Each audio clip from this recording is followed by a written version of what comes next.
जय हिंद प्यारे बच्चों, भारत माता की जय, Vande Mataram, salute to all, सत श्री अकाल। कॉन्सेप्ट इज, बहुत से बच्चों को नहीं पता एनडीए क्या है। पता है आपके इर्द गिर्द ऐसे बहुत सारे लोग, ऐसी बहुत सारी संस्थाएं, ऐसे बहुत सारी चीजें हैं जो सिर्फ आपके लिए काम कर रही हैं, ना कि पैसे के लिए, जो राष्ट्र के लिए काम कर रही हैं। ऐसे बहुत सारे स्पाई हैं जो विदेशों में हैं, अपनी फैमिलीज को छोड़कर गए हुए हैं, कई कंडीशंस बन रही हैं उनके साथ, और शायद वो अगर अपने कार्य को ना करे ना, शायद उनके अंदर की जो भावना देश के प्रति है, वो भावना अगर उनके अंदर ना हो ना, तो आपका बैठना मुश्किल हो जाएगा इस भारत के अंदर, जीना मुश्किल हो जाएगा आपका इस भारत के अंदर। खाना पीना तो छोड़ दीजिए, जो आप आजकल छोटी छोटी सी चीजें देखते हैं ना, वो देखना अपने आप बंद हो जाएगा, क्योंकि आपको इतनी बड़ी बड़ी चीजें खुद ब खुद दिखने लग जाएंगी। कैसे ज्वाइन कर सकता है कोई एनडीए को, रॉ को? आईबी क्या है, रिसर्च एनालिसिस विंग्स क्या है, इंटेलिजेंस एजेंसीज क्या है, डिफेंस इंटेलिजेंस एजेंसीज क्या है, एनआईए नेशनल इंटेलिजेंस एजेंसीज क्या है, इन सब चीजों के बारे में बड़ा अच्छे से समझने वाले हैं हम सभी लोग। इस वीडियो से जुड़े रहिए, कनेक्ट रहिए लास्ट तक, सब कुछ एक एक करके क्लियर करता हूं। किसी बच्चे का मिशन है, he want to join army, air force और नेवी और स्पाई, समथिंग लाइक दैट, तो वो आफ्टर 12 क्या करे, कैसे करे? तो देखो बेटा, सबसे पहले तो अपनी पर्सनैलिटी डेवलप करो एज अ ऑफिसर। अगर तुम फर्स्ट ईयर या 12th में पढ़ रहे हो, तो सबसे पहले अपने अंदर एक कैपेबिलिटी लाओ, तुम्हारा way of talking, way of conversation, way of eating, way of drinking, way of thinking, everything should be like an officer. काम करना, जुनून, मेहनत, स्ट्रगल, लीडरशिप, ये सब भर भर के भरे होते हैं एक ऑफिसर के अंदर। 12th कीजिए, पीसीएम बहुत बढ़िया रखिए, physics, chemistry, maths and English. English इसलिए अच्छी होनी चाहिए कि इंग्लिश पर्सनैलिटी डेवलप करती है डिफेंस के अंदर। ये फिजिक्स अच्छी होनी चाहिए, मैथ्स अच्छी होनी चाहिए। ये सारी चीजों को जब आप अच्छा कॉम्बिनेशन बना लेते हैं ना, फिर सबसे अच्छा पता क्या चाहिए? ये तो सब्जेक्टिव चीजें हो गई, पर्सनैलिटी। एक डिफेंस के बंदे के ऑफिसर की सबसे बड़ी चीज होती है उसकी सोच, उसकी पर्सनैलिटी। 12th के बाद बहुत सारे एग्जामिनेशन है जिनके थ्रू हम डिफेंस को ज्वाइन करते हैं। उसमें से एक एग्जाम है एनडीए का, नेशनल डिफेंस एकेडमी। आप इसका फिल करेंगे जैसे ही फॉर्म, आपके पास वहां पे ऑप्शंस आ जाएंगे, आर्मी, एयरफोर्स, नेवी। आपके मार्क्स के अकॉर्डिंग, आपकी जो प्रायोरिटी होगी उस अकॉर्डिंग आपको जॉब मिलती है। जॉब तो अभी बात की बात है, तुरंत जॉब मिल गई है ना, हंस गए, खुश हो गए, जॉब मिल गई, हो ऐसा नहीं है, अभी तो शुरुआत हुई है। स्टार्टिंग में अभी आपको रिटन के बाद बहुत सारे टेस्ट क्वालिफाई करने पड़ेंगे, then medical test, then SSB, then medical test, उसके बाद भी पढ़ाई चल रही है। 12th करके आप जा रहे हो, आपकी बीएससी, बीए सब वही होना है, पढ़ाई चलती रहनी है, ठीक है ना। कह रहा है the national defence academy NDA is India's premier joint defence service training institute where cadets of the army, navy and air force एक साथ ट्रेनिंग करते हैं भाई। एयरफोर्स, नेवी, आर्मी तीनों एक साथ ट्रेनिंग करती है, फिर लास्ट में जाके तीनों को अलग अलग बांट दिया जाता है। और सबसे बड़ी चीज, खड़गवासला, पुणे, ये इनका प्लेसेस है जहां पे प्रिपरेशन होती है। आगे कह रहा है ये एग्जाम कौन कंडक्ट कराता? तो ये एग्जाम यूपीएससी कंडक्ट कराता है, यूनियन पब्लिक सर्विस कमीशन। ये एसएससी नहीं कराता। तो यूनियन पब्लिक सर्विस कमीशन जैसे ही आया, इसका मतलब कि जीएस, अब भाई यूपीएससी है तो जीएस भी अच्छा होगा, लेवल अच्छा होगा एग्जाम का, और लेवल अच्छा होगा जब एग्जाम का, तो पढ़ाई भी बहुत सारी करनी पड़ेगी। अब बात आती है कि भाई ठीक, ये तो हो गया सर, एलिजिबिलिटी क्या है? Candidates must generally be between 16.5 से लेकर 19.5 साल तक की उम्र होनी चाहिए, अंदर रुतबा होना चाहिए, ऑफिसर्स लाइक क्वालिटीज होनी चाहिए, पढ़ाई के प्रति बहुत सारा स्ट्रगल होना चाहिए, और फिर आता है कि आपकी बीए, बीएससी और ये सारी डिग्रियां जो है आफ्टर 12 वहीं पे होगी, वहीं कराई जाएंगी, ठीक है। पहले तो आपको सिलेक्शन लेना है। फिर बात आती है कि ये तो एक एनडीए का टॉपिक क्लियर किया हम लोगों ने, ठीक है, कि एनडीए का एग्जाम कैसे देना है, कैसे क्या होना है। पहले आपको एग्जाम देना है, इसके बाद एसएसबी होगा, एसएसबी में सिलेक्ट होना है, एसएसबी का मेडिकल होगा, एंड देन फिर अंदर बहुत सारे एग्जामिनेशंस होते रहेंगे, आपकी प्रिपरेशन चलती रहेगी, साथ साथ ट्रेनिंग चलती रहेगी। सैलरी अभी कुछ ट्रेनिंग में ही थोड़ी थोड़ी आएगी, फिर आगे आने लग जाएगी, ठीक। अब बात आती है कि एक एग्जाम से या एक नौकरी से दूसरी नौकरी कैसे लिंक है, लिंक्ड कैसे है। जैसे अगर किसी बच्चे को मान लो स्पाई बनना है, he want to become spy, he want to serve the nation outside of India, तो वो कैसे करेगा? स्पाई बनना है तो कैसे बनेगा? क्या स्पाई का कोई एग्जाम होता है? क्या रॉ का कोई एग्जाम है? क्या इंटेलिजेंस ब्यूरो का? हाँ, इंटेलिजेंस ब्यूरो का एग्जाम तो है, पर बेटा आईबी के जो एग्जामिनेशन आते हैं ना, वो एग्जाम आपको वो पद नहीं देते जो आप मूवीज और टीवीज में देख रहे हो। जो मूवीज में देख रहे हो, अरे भाई ये वाला पद मुझे मिल जाए, मैं भी ऐसे हो जाऊं, नहीं, उसके लिए तो कठोर परिश्रम और बहुत बड़ा त्याग करना पड़ेगा। Research and analysis wing raw, often just called raw, very good, आपको पता है, is India's primary foreign intelligence agency. बेटा यही वो इंटेलिजेंस एजेंसी है जो फॉरेन में अपने मिशंस को कामयाब बनाती है, फॉरेन में जाकर मिशन करती है, आउटसाइड ऑफ इंडिया। इंडिया के अंदर नहीं, इंडिया के अंदर आईबी करती है, इंडिया के अंदर एनआईए करती है, इंडिया के अंदर डिफेंस इंटेलिजेंस एजेंसी कर सकती है, पर रॉ नहीं। रॉ के सारे मिशन, हाँ रॉ खबर दे सकती सारी, हमने कहा ना, हमने भी बोला आपको, सारी डिफेंस की नौकरियां एक दूसरे से क्या है, लिंक्ड है। लिंक मतलब कनेक्टेड। आगे कह रहा है raw task gathering intelligence outside countries borders. हाँ, बॉर्डर जो आउटसाइड बॉर्डर है, बाहर से कोई ब्लैक मनी आ रही है, बाहर से कोई चीज ऐसी है इलीगल आ रही है, ठीक है ना, या बाहर से कुछ ऐसा लग रहा है कि कोई अटैक होने वाला है, तो उस अटैक पे वर्क करने का काम किसका है? वेरी गुड, रॉ का है। एनएसए अजीत डोभाल सर हैं, बहुत अच्छा वर्क कर रहे हैं। आगे सितंबर 21, 1968 में स्टैब्लिश हुई थी ये। आगे intelligence gaps identified during the 1960 to 1965, 1962 से 1965 में जब वार हुआ था, उसके बाद में इसका गठन किया गया था, ठीक है। हेडक्वार्टर न्यू दिल्ली है। मोटो क्या है इसका? धर्मो रक्षति रक्षता, ठीक है। इंग्लिश में the law protects when it is protected. Law तभी किसी चीज को बचा सकता है जब लॉ ही बचा रहे। जब लॉ ही फिनिश हो जाएगा तो आप किसी को कैसे बचाएंगे? So very important thing is law, यानी कि कानून, नियम। Next one thing, reporting, it report directly to the, हाँ, अभी किसके कनेक्ट में होती है बेटा? किससे? इसका पूरा देखभाल, इसकी पूरी व्यवस्था, इसको चलाने वाला व्यक्ति कौन है? आफ्टर एनएसए कौन है? तो वो है इस देश का जो भी प्राइम मिनिस्टर होता है, प्रधानमंत्री होता है, ये उससे ही कनेक्टेड होती है। प्रधानमंत्री ही जो है वो इसके मिशंस को हरी झंडी देते हैं। मिशन लेके कौन जाएगा? NSA sir. इसके लिए इनके अब बात कहोगे सर एनएसए सर का तो फेस दिख रहा है, फिर ये जासूस कैसे? नहीं भाई, इन्होंने अपने मिशन कर लिए, अब इनके नीचे बहुत सारे जासूस है, बहुत सारे मिशंस करने के लिए तैयार हैं। वो हो सकता है अभी बहुत सारे लोग हो, बहुत सारे ना लिंक्ड हैं, एक दूसरे से कनेक्टेड है चीजें। और ऊपर प्राइम मिनिस्टर सर हैं, उनसे तो भाई प्राइम मिनिस्टर के बिना कैसे कर लोगे आप कुछ भी, है ना, तो उनसे तो पूछना पड़ जाता है। Next one thing, primary function क्या है? Foreign intelligence monitoring political, military and economic developments in neighbouring and foreign countries. Foreign countries के साथ समझौते होते हैं, बहुत सारी लड़ाइयां होती हैं, जैसे अपने बगल में पाकिस्तान है, बांग्लादेश है, तो ऐसे बहुत सारी सीक्रेट चीजें हैं जो हमें और आपसे मतलब नहीं है। हम लोग क्यों ही ध्यान देंगे इन चीजों पे, है ना? हम लोग अपनी रोज की जिंदगी जीने वाले लोग हैं, ठीक है।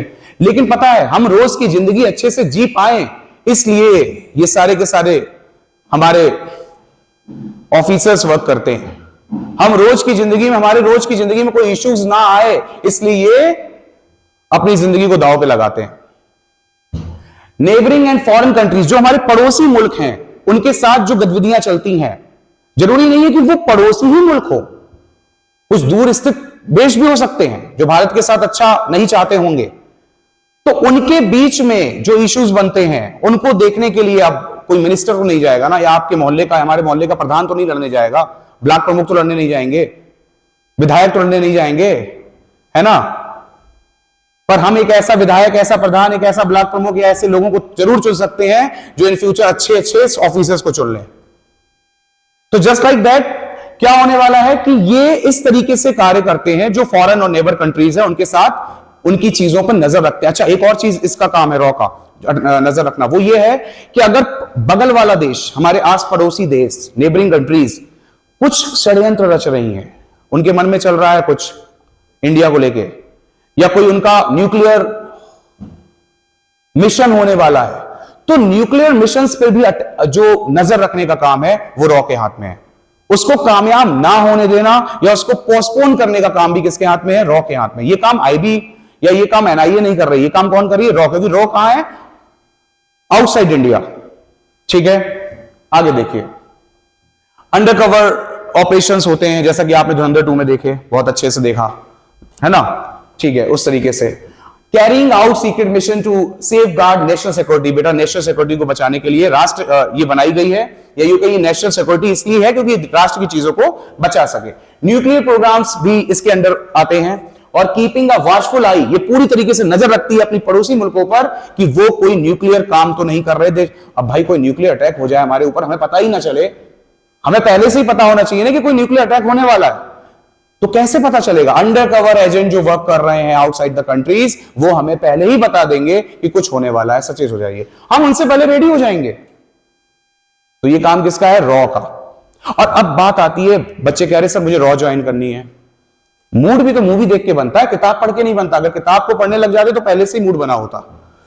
अंडरकवर एजेंट बनना है, स्पाई बनना है ना, तो उसके लिए बेटा कोई एग्जाम नहीं होता।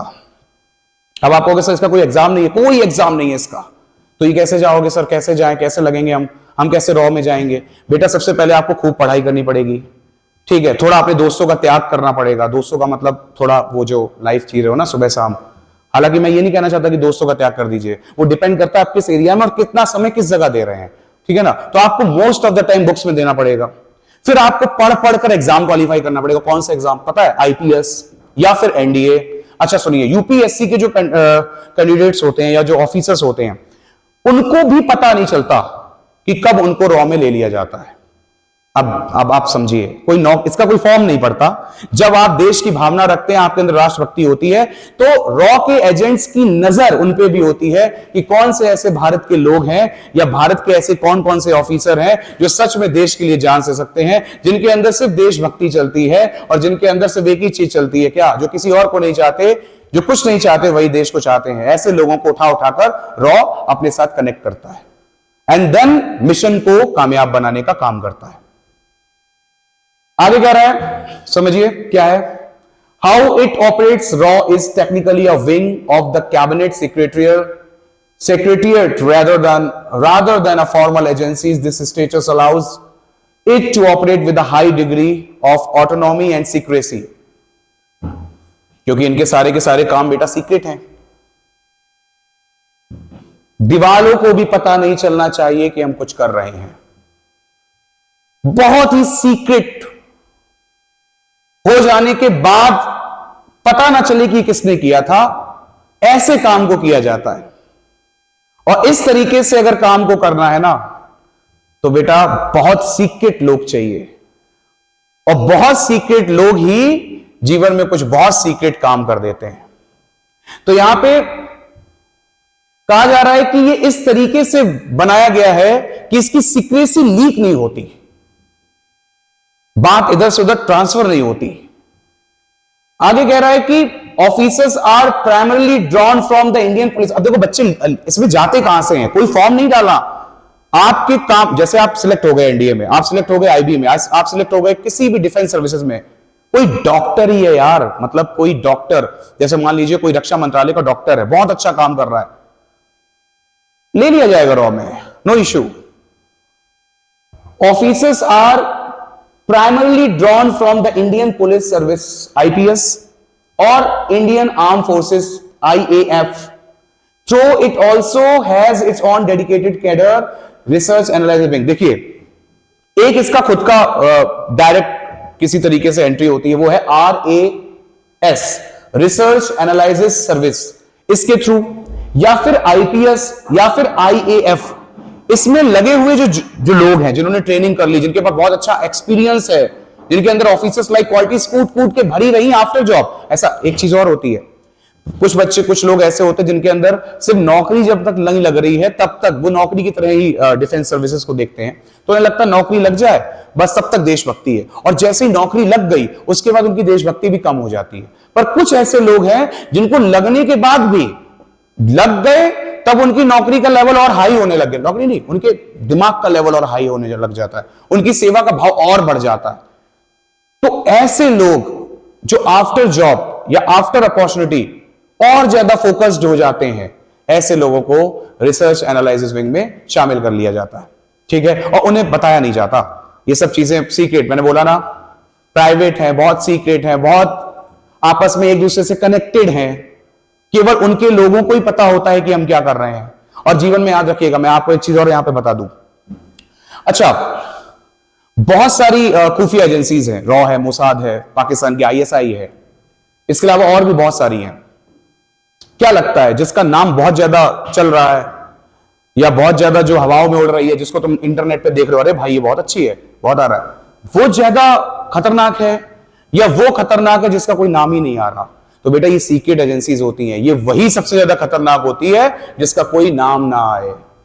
ठीक है, जिसका नाम हवाओं में चलता है वो तो वायरल है, और जिसका नाम नहीं और मिशन कामयाब हो रहे हैं वो सीक्रेट एजेंसी अपने आप में बहुत ही ज्यादा कारगर और बहुत ज्यादा मिशन को क्लियर करने वाली होती है, कामयाब बनाने वाली होती है।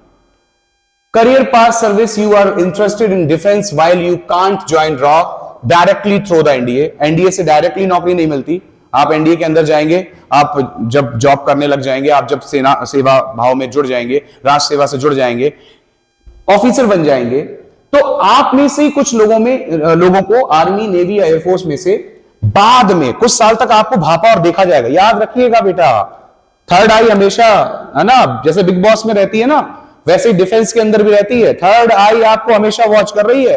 Where are you going, what are you doing, how you are speaking, how you are eating, what's your aim, ये हमेशा, वो हटने वाली नहीं है थर्ड आई। तो क्या हो रहा है कि जो थर्ड आई है वो देख रही है, बाद में वो थर्ड आई रॉ है, और वो थर्ड आई क्या करती है, अपने लोगों को या ऐसे लोगों को अपने साथ शामिल कर लेती है।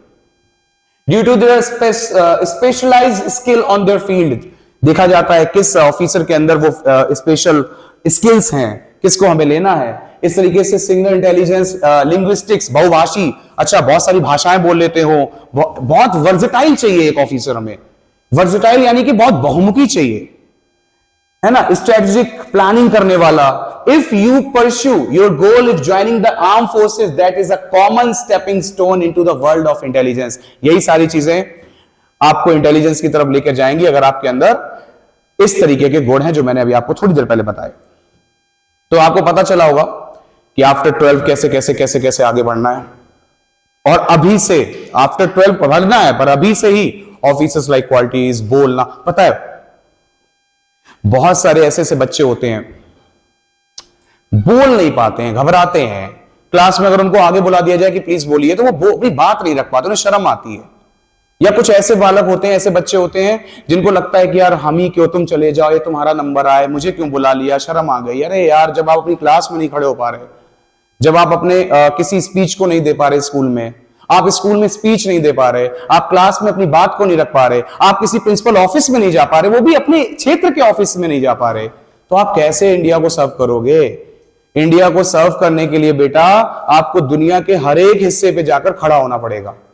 पहले तो आप अपने घरों में बोलना सीखिए थोड़ा थोड़ा। फैमिलीज का कोई व्यक्ति आ गया तो कमरे में घुस गए। यार इंटर क्लास के बच्चे हो, 9th 10th क्लास के बच्चे हो, इतना शर्माओगे तो कैसे काम चलेगा?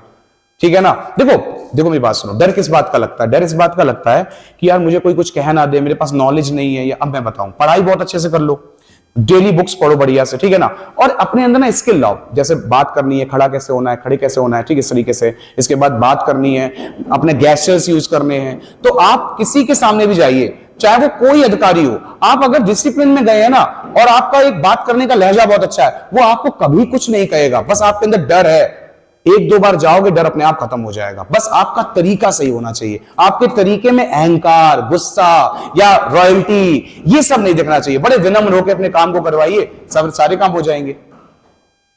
समझ में आ गया होगा आपको कैसे spy, NDA, air force, navy, arm forces आपस में कनेक्टेड।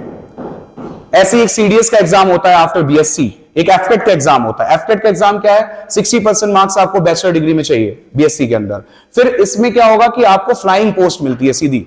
अभी आप लोग जो एक्स ग्रुप वाई ग्रुप का फॉर्म डालते हो, वो क्या है? वो एक सी ग्रेड डी ग्रेड नौकरी है, जॉब है, ठीक है ना। लेकिन ए ग्रेड और बी ग्रेड की अपॉर्चुनिटी के लिए आपको या तो एनडीए या सीडीएस या फिर एफटेट क्वालिफाई करना पड़ेगा। और मोस्ट ऑफ द एग्जामिनेशन जो डिफेंस के होते हैं प्यारे बच्चों, उसमें एक चीज लगी होती है, वो है एसएसबी। एसएसबी का मतलब है, जैसे टीवी में वो आता ना बिग बॉस, लेकिन बिग बॉस में तो वो बहुत ही बेहुदा तरीका चलता है। लेकिन मैं आपको बता रहा हूं, आप जब डिफेंस के सेक्टर में जाओगे तो तीसरी आई आपको वॉच कर रही है, आपके अंदर से बस वो ये देखना चाहती है कि इसके अंदर क्या ऑफिसर बनने वाले गुण हैं। तो वो आप बच्चे क्या करते हैं, मेरे पास आते हैं, कहते सर जी मेरा जीडी लगा हुआ, मेरा एसएसबी लगा हुआ, मैं 15 दिन में इंग्लिश बोलना सिखा दीजिए। तो बेटा सबसे तुम, मुझे लगता है ये क्वेश्चन लेकर अगर मेरे पास आए हो तो तुम खुद ही एयरफोर्स और एनडीए और डिफेंस के लायक हो ही नहीं, क्योंकि तुम क्या कहने आए हो मेरे पास, 15 दिन में इंग्लिश सिखा दो। ये बात ऑफिसर कैसे कर सकता है बताओ? इस तरीके की बातें एक ऑफिसर सोच का व्यक्ति कैसे करेगा? 15 दिन में इंग्लिश सिखा दो, अरे भाई। और फिर दूसरी चीज, क्या वो वहां पे तुम्हारी इंग्लिश देखने के लिए बुला रहे हैं? क्या वहां पे वो इंग्लिश बुलवाएंगे? डिफेंस में बंदूक चलाओगे इंग्लिश बोलोगे, इंग्लिश बोलोगे? ये नहीं होता है। बस मेन देखा जाता है कि आपके अंदर त्याग की भावना कितनी है। अगर कल को कोई मिशन करना है और उसमें इंग्लिश की जरूरत है तो आपको 3 दिन में इंग्लिश सीखनी है भाई। 3 दिन में हो सकता है फ्रेंच सीखनी पड़ जाए, जापानीज सीखनी पड़ जाए, चाइनीज सीखनी पड़ जाए। तो तुम्हारे अंदर इतनी दम तो हो कि तुम किसी भी चीज को सीख सको, 3 दिन, 5 दिन, 10 दिन में क्लियर कर सको। सामने वाला व्यक्ति तुम्हें पहचान ना पाए, वो कहे कि यार 4 दिन पहले जब मिला था तो इंग्लिश में बात कर रहा था, आज मैं इससे मिला हूं ये फ्रेंच बोल रहा है, 2 दिन बाद मिला चाइनीज बोल रहा है, 3 दिन बाद मिला तो ये पंजाबी बोल रहा है। ये है क्या भाई? ऐसे व्यक्तियों की ही नीड होती है, वर्सेटाइल लोगों की, बड़े बड़े काम करने के लिए। और एक भाषा, अपनी भाषा पे काम नहीं कर पा रहे हो, सुधार नहीं पा रहे हो, अपने को शुद्ध नहीं कर पा रहे हो, तो बहुत मुश्किल हो जाएगा। इसलिए बहुत पढ़ाई करिए, लगे रहिए, जुड़े रहिए, कनेक्ट रहिए। ऐसी और सारी वीडियोस के लिए हमें फॉलो कीजिए, सब्सक्राइब करिए। जय हिंद, भारत माता की जय।